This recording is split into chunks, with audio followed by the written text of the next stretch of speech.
temperli cam kesmeye çalışıyoruz. Ölçümüzü alalım önce.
Cam bükülüyor ama kesilmiyor. Kesinlikle kesilmiyor.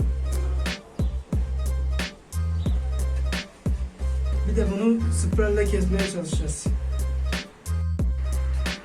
Evet, şu an temperli cam kesmeye çalışıyoruz. Daha önce cam kesiciyle denedik. Şöyle izi var ama kesilmedi. Bir de elmas kesiciyle kesmeye çalışacağız. Evet, başla.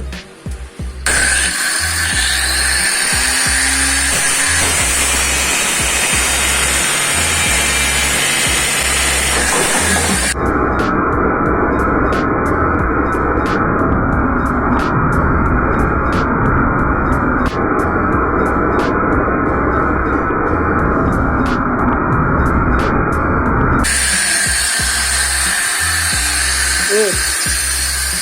Temperli cam bu şekilde kesilmiyor. Test ettik, gördük.